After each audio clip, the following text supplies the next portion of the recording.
We're under constant threat and attack.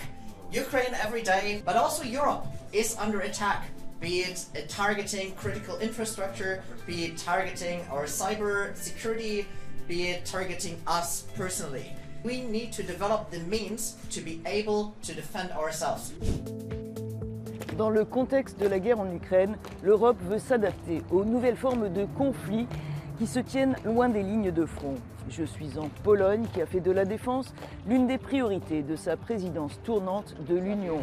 La promotion des nouvelles technologies au service de la défense est l'un des axes de développement préconisés par Varsovie comme par nombre d'autres pays européens.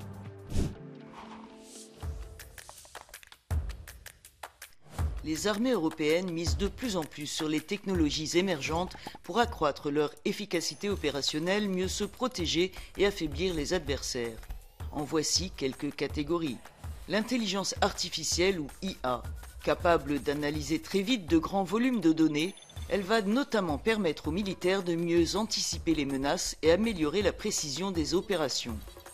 La robotique et les systèmes autonomes, tels que les robots de transport, les stations de recharge de batterie et surtout les drones sont en plein essor. En développement, les exosquelettes qui rendront les soldats plus performants. Les armes hypersoniques. Propulsables à des vitesses extrêmes sur de très longues distances, elles sont aussi très difficiles à détecter par les systèmes de défense adverses. Les matériaux avancés et nouveaux procédés de fabrication, comme l'impression 3D, vont quant à eux fournir des équipements plus résistants et performants aux soldats. Enfin, les technologies quantiques ouvrent de nombreuses perspectives. Calcul intensif, cryptographie, détection et surveillance via des capteurs ultrasensibles pouvant localiser des objets sous-marins et terrestres invisibles.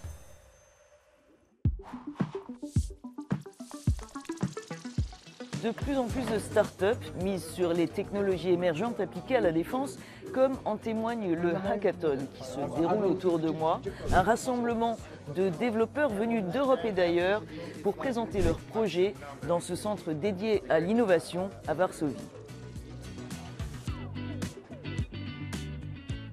I'm Benjamin, co-founder and co-organizer of the European Defence Tech Hub. We're building a network for defence innovation to inspire young folks to work on solutions that can save lives, to work on urgent security challenges. Europe needs to be waking up. We need to have the means to defend ourselves. Financé par des fonds publics polonais et des sponsors privés, l'événement était le 6e du genre organisé par le réseau à travers l'Europe. Objectif des participants, mettre au point en 24 heures des projets présentés à un jury à l'issue du hackathon. Yes, what are you working on? We are working to find the direction of the enemy by using software-defined radios to find where is the signals coming, to identify from which positions enemy controlling devices. Cette équipe, elle, combine l'intelligence artificielle à la thérapie phagique qui utilise des virus pour éliminer les bactéries pour fournir aux soldats ukrainiens des traitements rapides contre les infections. Around 71% of wound infections are actually resistant to antibiotics. If they don't work, it means amputations or death. We're using cutting-edge phage therapy, but it takes time to develop it in the lab. So we are using machine learning to match specific bacteria with the right virus, and then that happens in minutes. Then we can produce that cocktail and deliver it directly to the soldier. Étudiants, ingénieurs, scientifiques, créateurs de start-up, quelques 200 hackers de nombreuses nationalités étaient venus à leurs frais l'espace d'un week-end. Parmi eux, de nombreux Ukrainiens. We are doing this spherical ground robot. It's gonna be used for kamikaze applications, and it's mainly to attack and hunt Russians in the trenches. It will be autonomous. It can go underwater. It will be silent. You can also control it by joystick. I think that's the direction that Europe should take. Go towards autonomous systems, because that's the future, that's the way you can save actual people if the war happens, but the robots will fight, not people. We created guided dropping munitions that has some control surfaces and visual navigation, and will go directly to the target, because we want the war in Ukraine will end as soon as possible. We really believe that this project can contribute a lot in our victory. Comme tous ici, ces développeurs portugais sont venus relever un défi technologique mais aussi défendre leurs idéaux.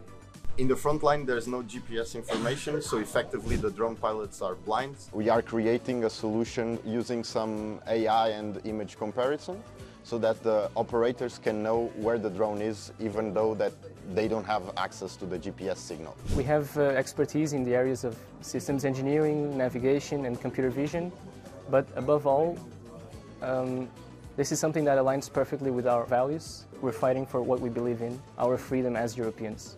The front line from Ukraine, it's the front lines from Europe, you know, it's the front line from democracy. So I think this is the things that we are trying to defend. You know.